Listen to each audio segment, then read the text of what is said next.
Yes. Today we're talking about 12 mistakes that make your book look amateurish. And look, I don't mention these as a way to drag authors down, right? I think if you find these in your manuscript, it just gives you the opportunity to be able to revise them and to improve your book before it reaches the readers. But let's get right into it and start with number 1, scene transitions where characters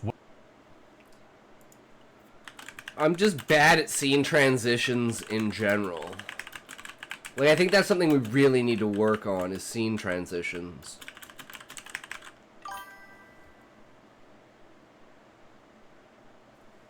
Scene transitions, characters wake up or go to sleep. We were kind of talking about this yesterday. wake or go to sleep. So you've probably heard not to start your book with like an alarm clock or characters waking up, but I think this actually holds true for every scene in your book. Usually it's a boring place to start a scene with someone waking up. I mean, unless there's something unusual about them waking up, like they're waking up transformed into a giant cockroach, you probably don't want to start there. What you should do is just skip ahead to the good stuff. When does the scene actually start? When does the action actually start? When does the Like a good example of that was with Joku's story, where all of his characters, all of the scenes start with his characters waking up, but it's very important to the story because of the black hole event that happened at the very beginning of the book at 1400, December 15th.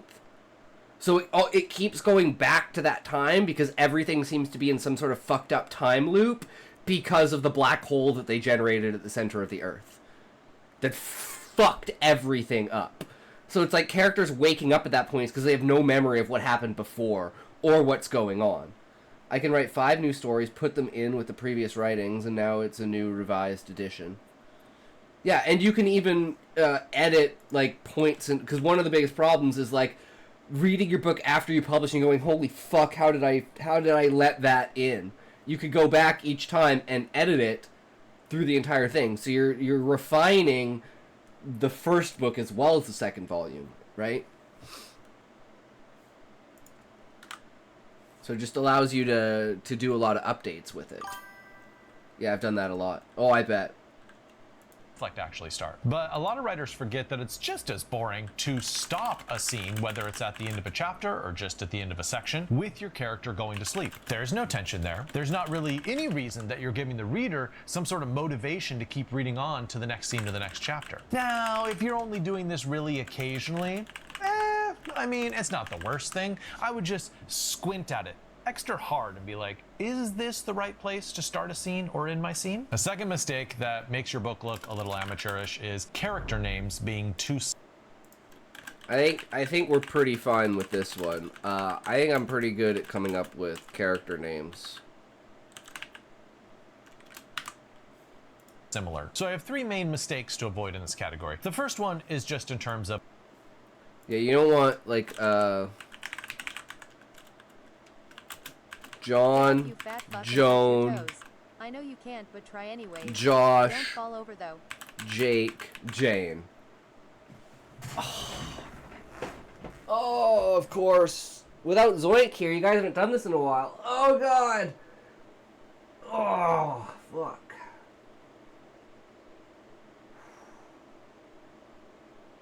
Why would anyone ever do this? Oh, it's like torture. Oh, God.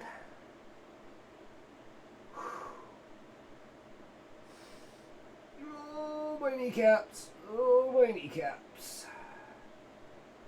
Woo. We'll get there. We'll get there. Down we go. Down we go. Oh, God. I'm gonna break. Nice try, better luck next time, fat ass. Get back in that chair, you lazy ass shit streamer. True. Very true. Oh.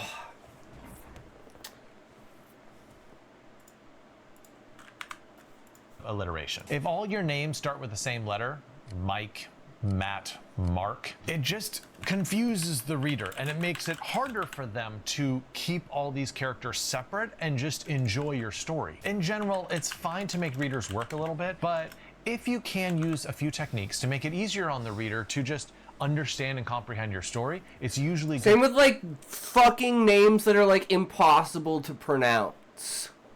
something like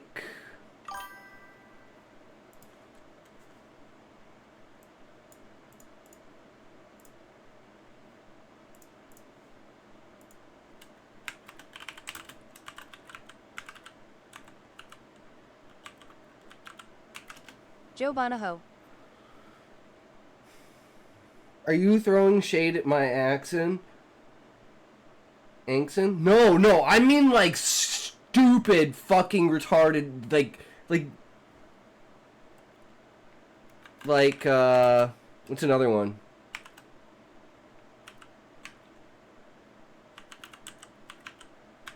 Yitsoilu. Oh, it was a joke. Yeah, well, it's just one of those things where they're like, if you don't even know how to pronounce your character's name, like what the hell? But what's great about it is I like those names, but they're just so ridiculous that there's like, maybe that would be like the name of a weapon, like a relic weapon, or the name of something like that. New word for you. Gunyan. Gunyan. Gunian? Gunian? I don't even know. Guniang. Guniang. Not fun. idea to use those techniques. A second mistake. Gunion.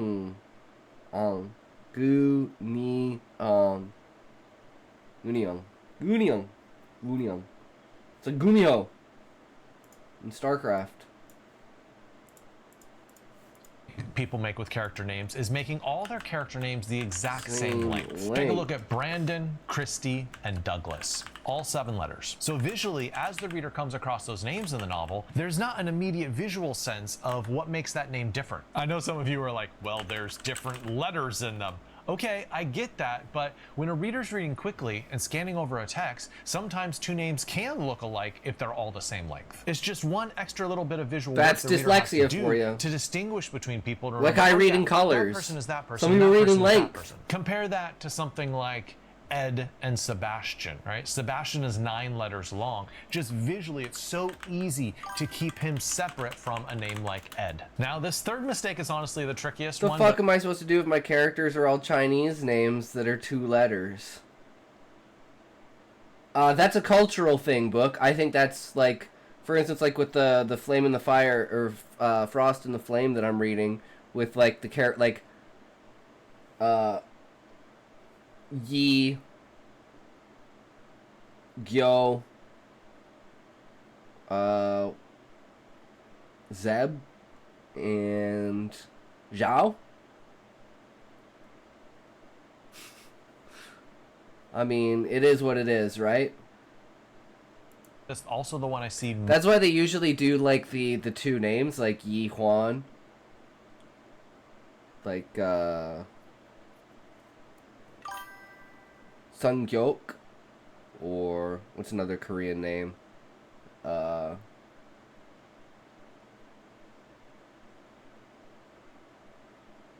Gyohan. Hyung Lee. Trying to name StarCraft players. I don't know any of the Korean names. I do have some variation, but my main characters are Hua Yu Jin Hai, and Lian Yeah, those are all pretty different. I mean, we got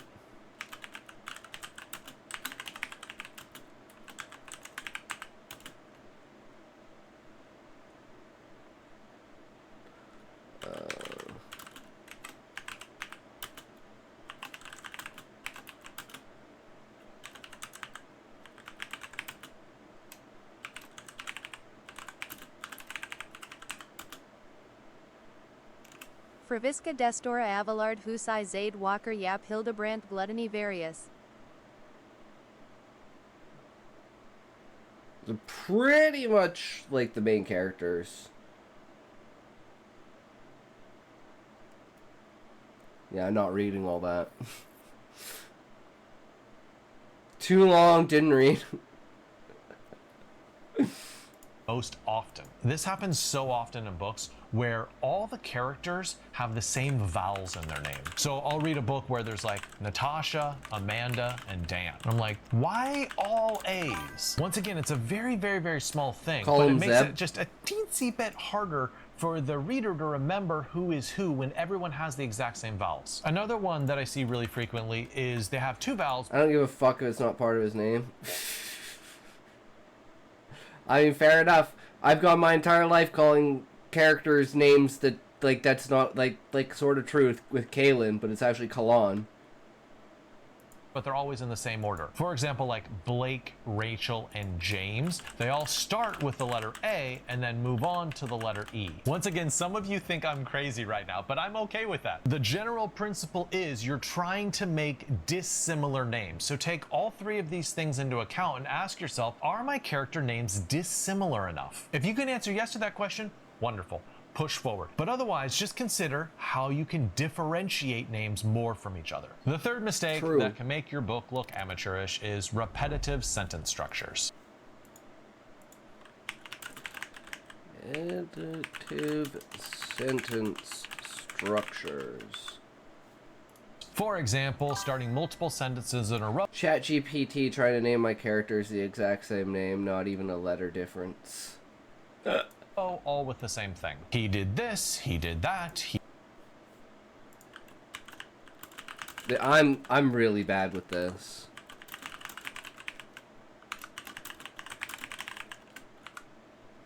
It's when I bring out my naughty whip. He went True, there. Or if you're book. writing in Hell the first yeah. person, starting every single sentence with I. I loved it.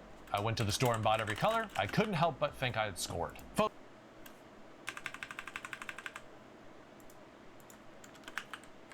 Damn, I have to buy my own book to read it on Kindle? That's brutal, Sinister. I never even tried to look and see that. That's hilarious, though. I don't yell at ChatGPT often, but when I do, I yell loudly. I went to the store and bought every color. I couldn't help but think I had scored. With whips. I like big whips, and I cannot lie. Folks, nice. This is SVO. Subject, verb, object. Say it with me. Subject, verb, object. It's good. I have 31 physical copies downstairs for Saturday. Nice. Hell yeah, Sinister. That's fucking dope, bro. SVO. So your goal is just to create a lot of different types of sentences, because when you put those all together, it's not going to seem redundant or repetitive. It's going to create a kind of music. So start with something like a dependent clause. It will help vary up your sentence structure. Even though I liked her, comma, I could never date her. Yes,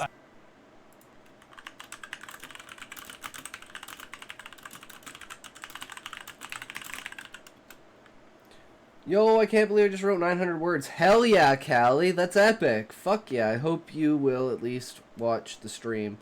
I can check and see if I work, Sinister. You said it's on Saturday?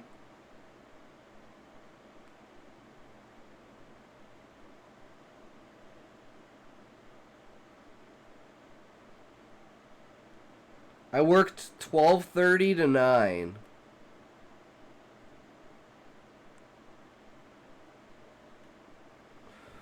On Saturday.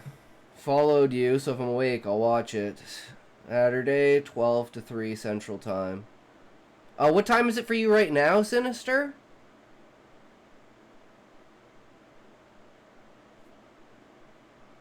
You can order author copies. They'll have a label over them, though. They will be cheaper. It's $2.19 right now. So you're an hour ahead. So if I woke up, if I work at 12:30, I could probably watch the stream while I walk to work, Sinister.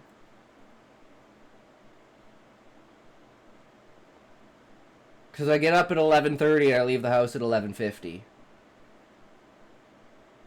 And if it's 12 to 3, that's 11 to 2.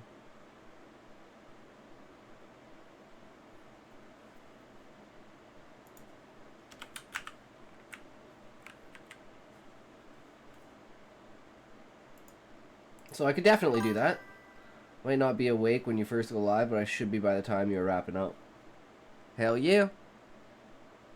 I know I'm harping on repetition as a bad thing in this section of the video, but if you do want to see some great examples of repetition, I have a post for you. Check out my post on the 17 fantastic examples of repetition in literature. I will put a link to it in the description. The fourth thing that can mark your book as a little amateurish is, as you know... Copies I have are author copies, and none of them have any distinctive labels on them.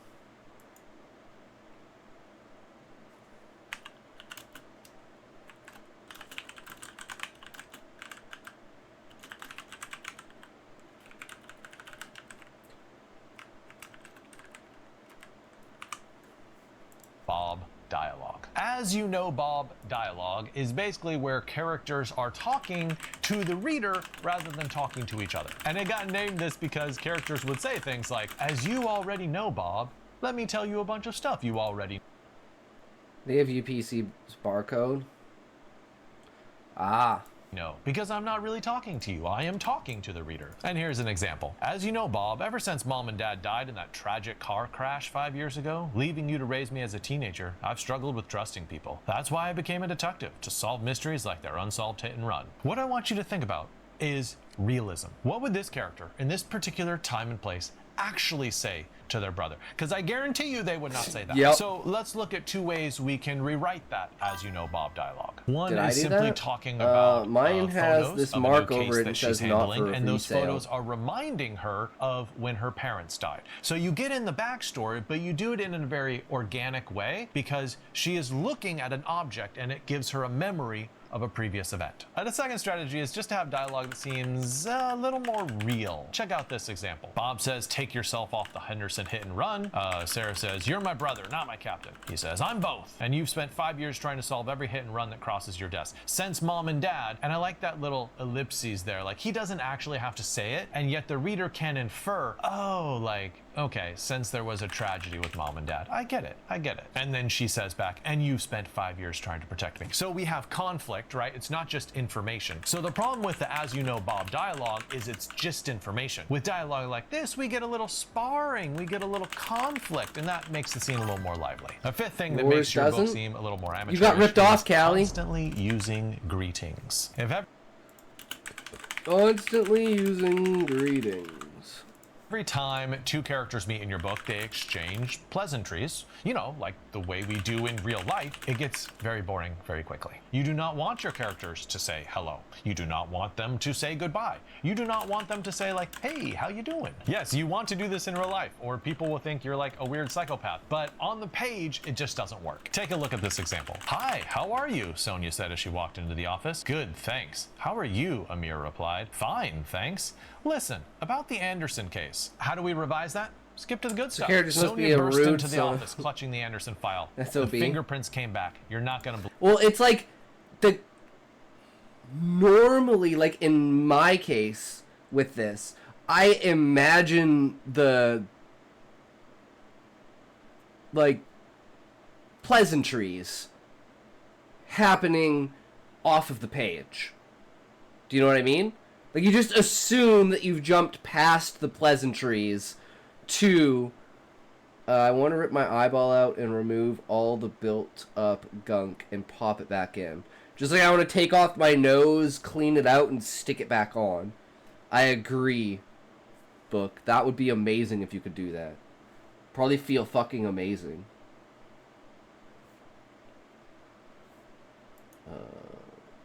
I have an issue with fat in my eyes. Believe this. So do away with all that throat clearing stuff and get to the heart of the scene. The sixth thing that can make your book feel a little amateurish is using italics for character thoughts.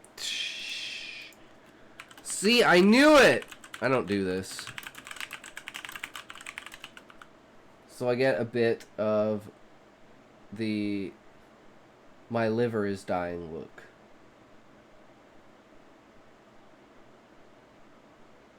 Not quite sure about that one. Is that like pale skin? Like, on a side note, my dog is a bed hog. Yellow eyes. Didn't know that. That's a sign of your liver dying? Interesting. Now, 40, 50 years ago, this used to be a If you see someone in liver failure, they are quite yellow. Wait, is that why? That gives a whole new meaning, bro. Don't fucking move. Yup, pets are like that. Yellowing of the skin and eyes, known as jaundice, can be a sign of a failing liver.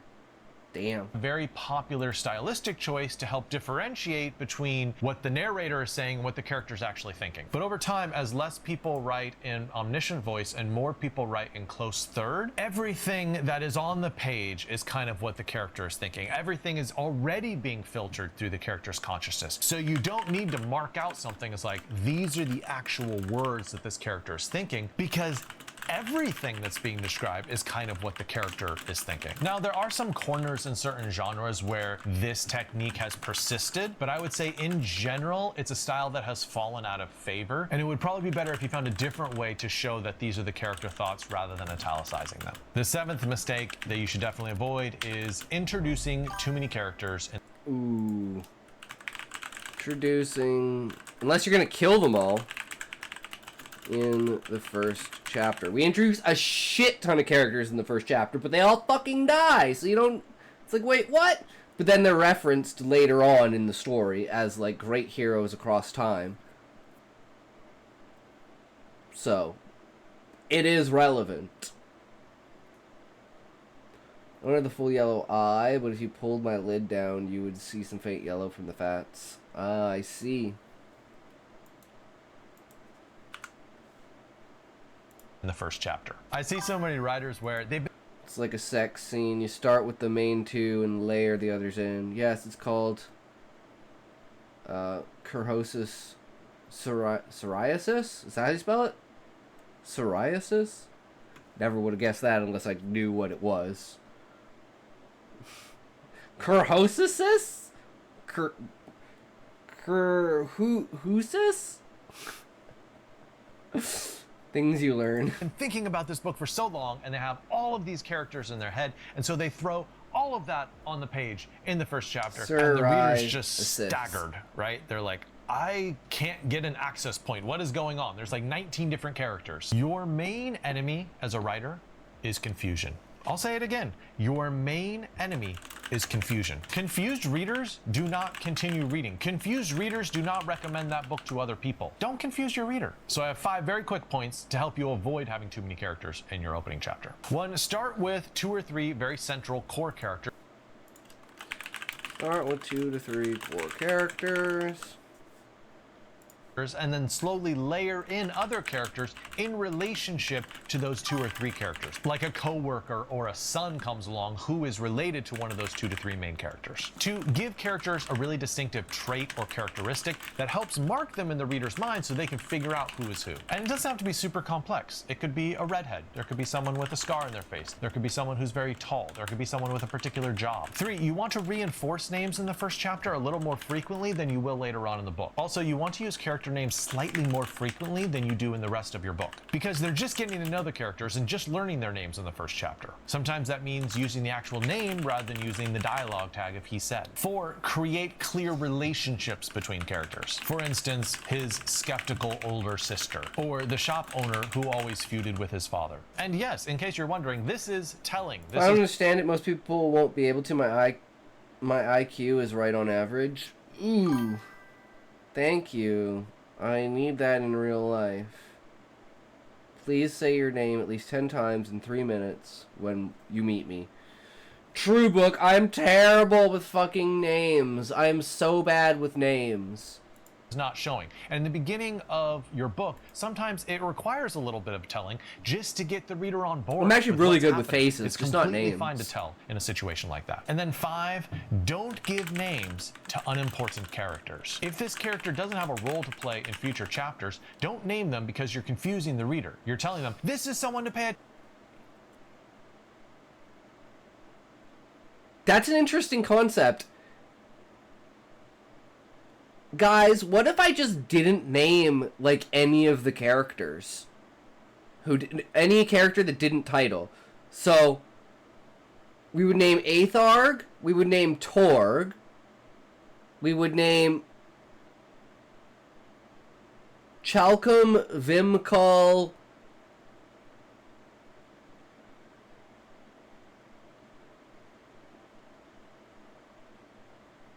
who else titles? Fuck, who's the monk?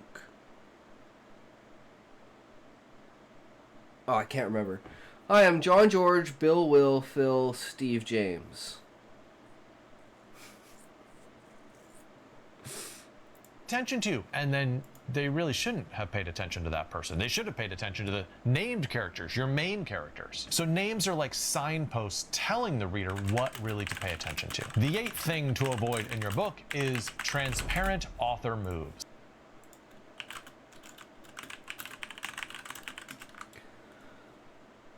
Like in Harry Potter, there were teachers we never met or learned the name of. Also, most muggles didn't have a name. True. All right, we're on an ad break now, guys.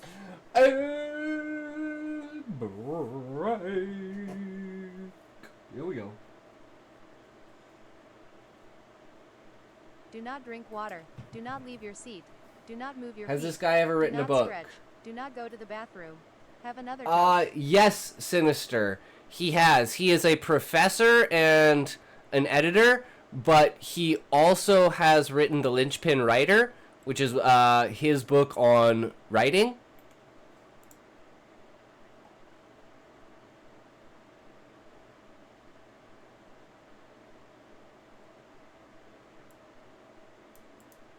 Primarily an editor and teacher, yeah.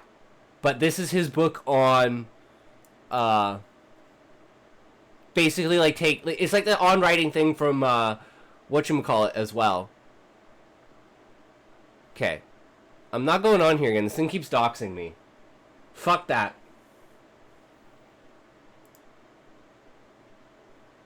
I don't know why it shows my fucking address. It's so annoying. And it'll pop back up anyways, and I was just like, get the fuck out of here. No one needs to know that. This goes the old saying, those that can't do, teach. I mean, but that's... Usually that's just for, like, random teachers, right? Like, there are amazing teachers, but it's like, your average Joe teacher is the... those that can't do, teach. But there are truly amazing teachers. So, it's not for everyone, but I totally understand what you're saying.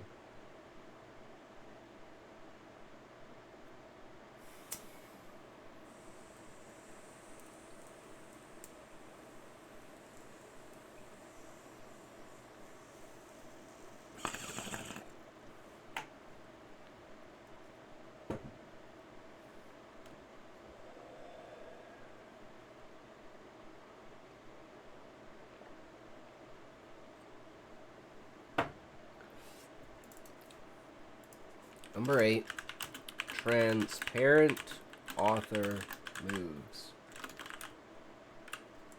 I'm not quite sure what it means by this, but let's find out.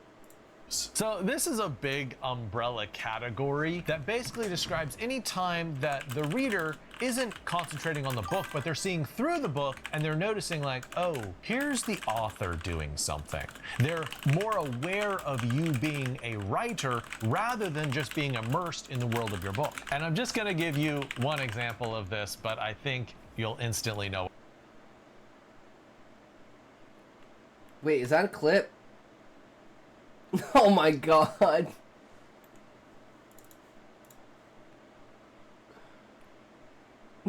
Why don't you... Unless you dumb fuck, stop talking to yourself. Leave a Twitch. Why would you clip that? Now people can just... It's so... God damn it. Thanks, Book. I appreciate you clipping it. So that it really matters. I just would rather not post that. I'm helping you creepy people from the internet. It's just, I live with my parents, man. Very easy access, just like a skirt. Yep, sleep with a bat from now. Dude.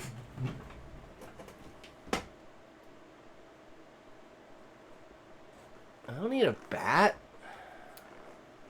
Fuck needs a bat? Fucking noob needs a fucking bat.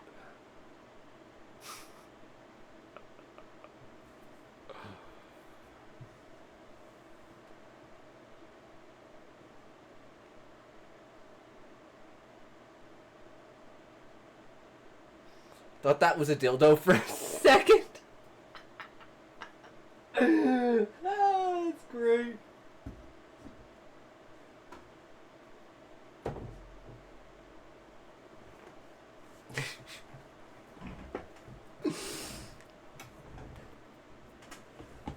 Oh, it's so good.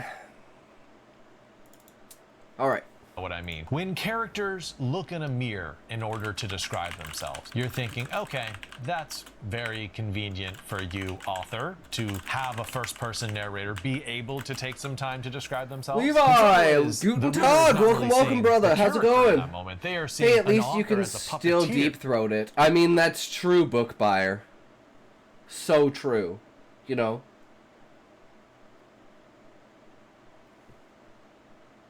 Sword swallowing's not that hard. You just gotta learn the technique. Playing with all of these little puppets and making them dance. Levi, which I takes wanna them go to a out Talk's of the house world and of the novel. pants him The on ninth the thing that street. makes your book seem a little bit amateurish is Fucking goddamn it. introducing items or skills just before they're needed. I have his address. Last thing the stalker gonna see is you hitting the hitting the Conan the Barbarian pose with that sword before cutting him down. Yep. How much would a flight from Auckland to bumfuck nowhere, Canada cost? Probably $250 to $300, Levi. That would be my guess.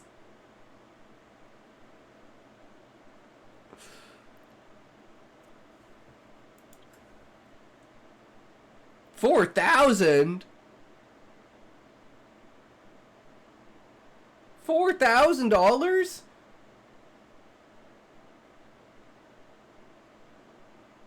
I'm just gonna hoof it. See you in 5 months, it talks. Alright, I got 5 months to move, blood. It's like $1,500 to get to bumfuck somewhere in America.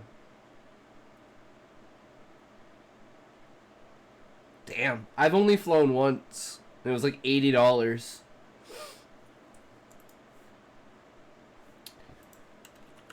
Introducing items or skills just before they are needed. For instance, 1 minute before the team needs someone with telepathic abilities, lo and behold, we learn someone on the team has telepathic abilities.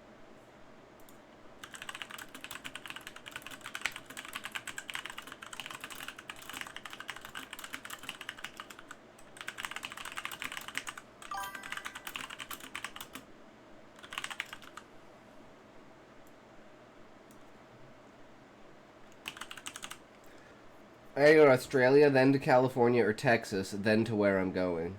Do they strap your skinny ass to the top of the plane for a seat with a great view? I mean, $80 is super cheap.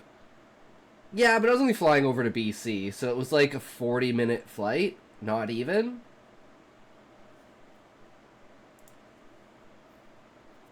And it was like, you know, one of those bumfuck, like, cheap as fuck deal things. Surprised you got a seat with that? Yeah, it was on like Zoom Airline or something like that, you know. It's the ones that they expect to crash, right? They should have made you stand. Oh. True. No. Drop that 50 pages earlier, and then Or by the sit time in we someone's reach that lap. point in the Now that I would be fine with, book. That would be a good time. novel, will believe that they have telepathic abilities rather than like the author put it in there to solve a plot problem. For instance, if your character is going to need to pick locks in the latter part of your novel, then Like, have part of hi, their I'm a backstory Talks, be casually that they sits on the apprenticed man's with lap. a locksmith, or have How's it going, buddy? Yeah, you like that? Boom, sold. Them have a hobby of like picking with locks and show them doing that throughout the novel. But I will say, don't make this a transparent author move. Sometimes there's little events that happen in the story and you're like, I see what you're doing there, author. You're just setting stuff up. So as much as possible, the skill or item should be integrated into your storyline to make it seem organic and natural to the story that you're telling. And my last tip for this is to Or just have them pick a low stakes lock early in the movie. Scratches dick in sleep. It's bound to happen, book. Story.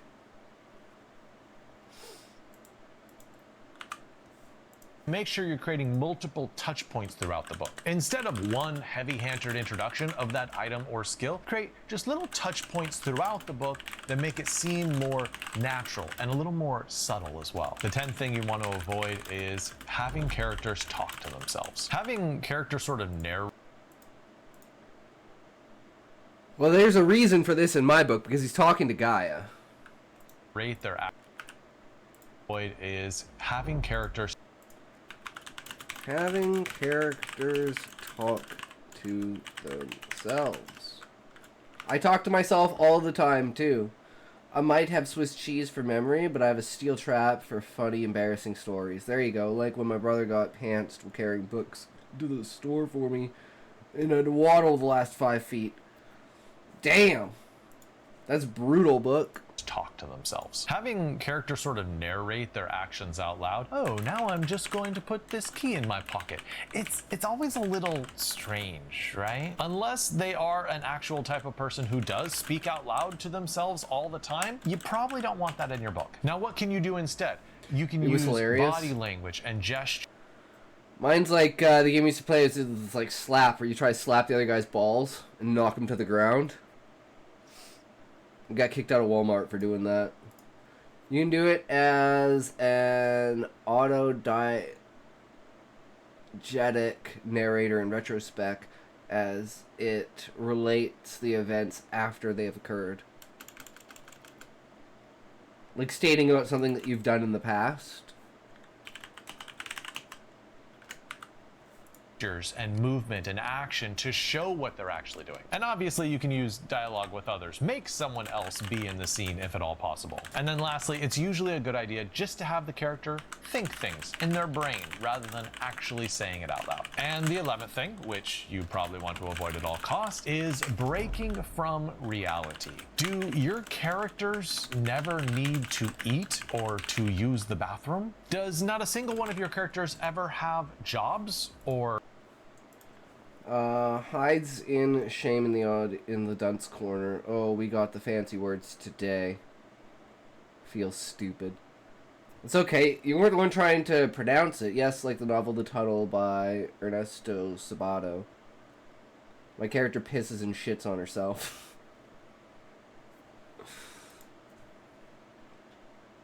We have an idea of how bathrooms work, but we don't know if we're actually going to show that in the tree. Because it's also a part of travel and everything else like that. And like the lava flow inside, like the veins of the tree, basically.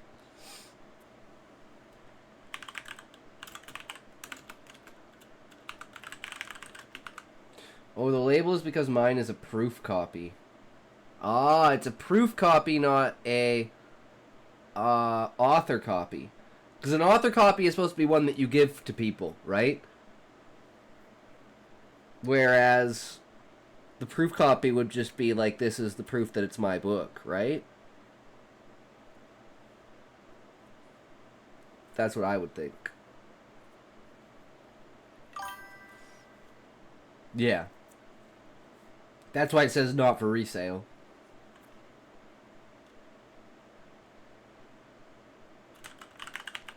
Tries to escape the dunce corner, is shoved back. Concerns about money, and yet they live pretty lavish lifestyles? Or is absolutely everyone in your book just exceptionally good looking? Like Zoolander, really, really, really good looking. A little sidebar here, you really notice the...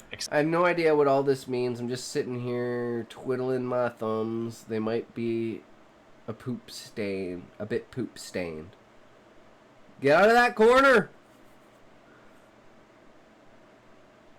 Gargantua in Pantagruel is one of the best novels of all time, and everyone shits and pees on themselves all the time. So you want a good path.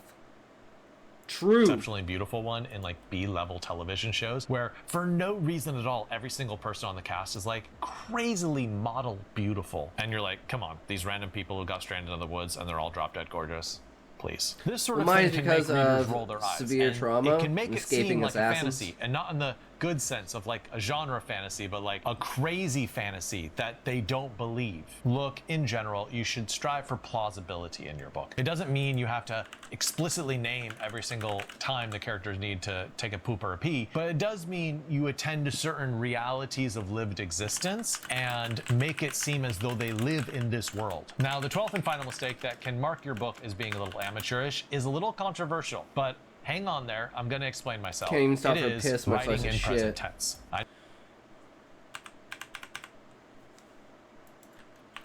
Writing in present tense.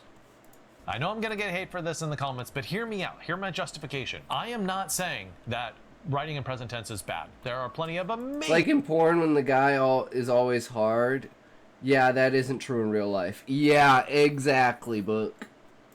Books written in present tense. I personally have nothing against present tense, but if you look at the spectrum of authors who use present tense, there is a much higher ratio of authors at the beginning of their journey that use present tense than very established or long-time authors. It's merely a statistical observation. And I know many of you out there, maybe you prefer reading present tense. Once again, like, nothing wrong with that. Like, that's great. I think there are lots of benefits to writing in the present tense. But pooping you have some to blue take into pill, account popping some that blue it is pills, something, Levi. it is a tense. He's younger, Beginning but wait till you're 40, Levi.